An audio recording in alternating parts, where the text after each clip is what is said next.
Oh, wow. So now we're on the second half of the finals for the random access tournament. This will be the last game. Either of these players win, they go on to win the tournament. This is quite the matchup here. We see Cybernetics Division from Brulo. I believe this is actually a pocket favorite of Brulo's.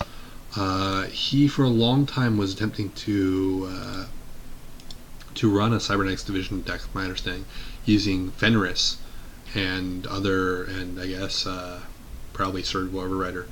Really going after the runner in an aggressive way, like a Shinteki PE deck.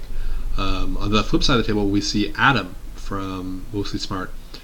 This is sort of interesting because Adam's hand size is already reduced by 2 just as part of his ID. He ran on archives. I actually had my I got eliminated from this, or I got dropped down to the bottom bracket by this specific Adam deck. I had Tenon as my corp ID, and let me tell you, single sub gear check ice, and a strategy that really hopes the runner doesn't run that much. Not so great against Adam. Adam gets to break ice for 2 clicks a pop with always be running. So you're using single sub ice. You're really just not going to stop him at all. So I've seen some very interesting things just to start here. Mostly Smart is running like a 50 card deck here. I believe Adam's 45, yeah. So he's got 1, 2, 3, 4, 5, 6, 7, 51 card deck. Kind of an interesting decision. I wonder what his choice, what inspired that choice. And there's the Fenris. I was talking about how Brulo really likes Fenris in his Cybernetics Division deck. I'm uncertain why. Oh, praise 2 clicks to break 1 subroutine. Okay, there we go. That's Adam in action. Even though Fenris is this really nasty, gear check here, and Project Wotan. Wow. That really, that went a lot differently than I expected it to. You'd expect Fenris to sort of punish the runner really hard, especially against Cybernetics Division, and especially the Adam matchup, where Adam's hand size is already low. Fenris lowering again means that he can only hold 1 card in hand from turn to turn. Instead, what we saw was always be running, breaking Fenris, using E3 to break the second sub on Fenris, so he gets through. He gets to Project Wotan for 3 agenda points. Adam's console, Brain Chip, gives him hand size based on the number of agenda points he's stolen. So now, if Mostly Smart can find a Brain Chip, he can really, and here we see Victor. Interesting, so Mostly Smart clicked both subroutines on Victor. I think the more pertinent move may have been to click one and then use the E3 to break the other. But I don't know, exactly what Mostly Smart's plan is. Brulo does have a bad publicity from Fenris.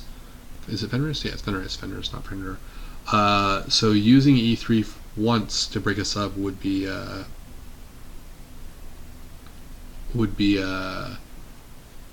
it's basically a free break. He has a bad publicity credit, but he decided to opt for the click it instead. He may not have realized that Brulo has a bad publicity for Fenris. It's not an ice you see that often.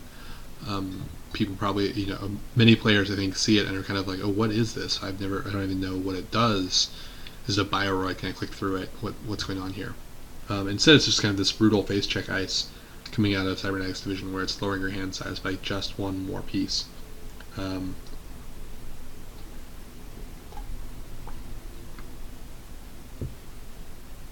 Interesting. Mostly Smart takes a run on R&D. Always running requires that he takes the run. Clicks through the brain damage and then doesn't continue.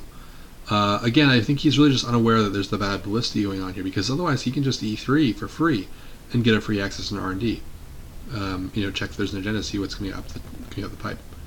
Brulo has now, he's moneyed up with blue level clearance, hedge fund, green level clearance, restructure, and green level clearance. He has absolutely pulled through on, and here's the E3 feedbacks to break. Oh, and that's why. Wow.